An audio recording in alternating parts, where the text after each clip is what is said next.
Hi, my name's Will Krozik, Scientific Services Manager at Chemical Computing Group.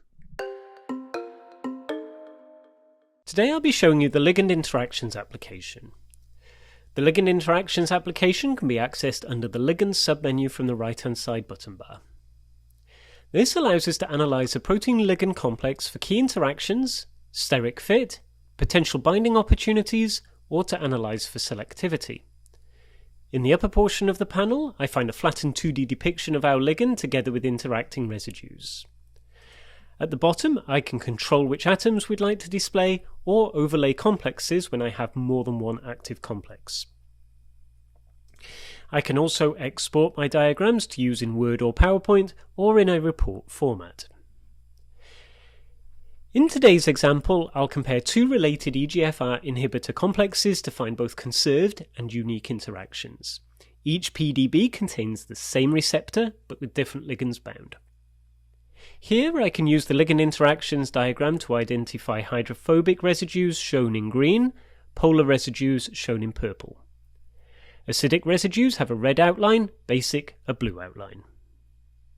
Backbone interactions are indicated by a blue dotted line, whereby the direction of the arrows allows me to differentiate between acceptors and donors.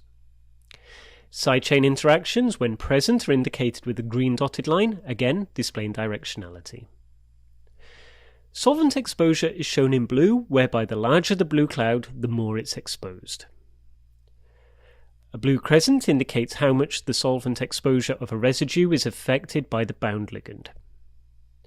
I can also display either the strength or the length of the interactions on my diagram using the 2D contact style. The dotted line represents the binding pocket and gives us a clue about steric availability. Where I see the ligand is close to the dotted line, such as around this canazoline core, it indicates that there's not much steric availability. The same can be said for this triple bond. But where I see a gap between the ligand and the dotted line, it indicates that there may be chance to add a group in this region. As I follow the binding pocket around, I see the ligand becomes exposed to solvent and the binding pocket's broken, suggesting that this could be the mouth of the pocket. There's lots of space in this region with no specific interactions on these polyether chains. Next, I'd like to compare this 1M17 complex to that of 1XKK, so I'll just make the chains active in the System Manager and hit Apply to update our diagram. Here I can use residues marked with a green cross to help me compare the two complexes. This means that an interaction is missing, meaning that there must be an interaction present in our second complex. Also, solvent marked with the 3 lines means that this interaction is inconsistent between the two complexes. I can toggle to the second complex using these 2 arrows, and interestingly, when I toggle to complex 2, I find that this ligand has 2 novel interactions in the same region of the pocket where we saw the polyether chains.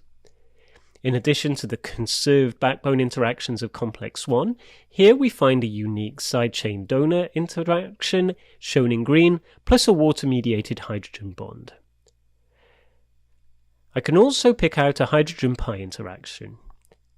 Cation pi and pi-pi interactions can also be displayed when present. Also, despite this being the same receptor pocket, the fluorobenzene of ligand 2 extends into a subpocket that was not present in complex 1. Using either the receptor or the ligand pull-down options, I can use the overlay complexes option to display both complexes in the same view. In this view, I can better compare the two complexes for tasks such as selectivity analysis, identifying conserved interactions, or to identify bonding opportunities.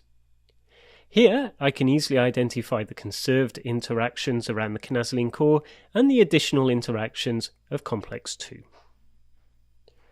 And that brings us to the end of today's session, where we used the Ligand Interactions application to analyse and compare the binding pocket of 2 related protein-ligand complexes. If you have any questions, please do reach out to us at support@chencomp.com.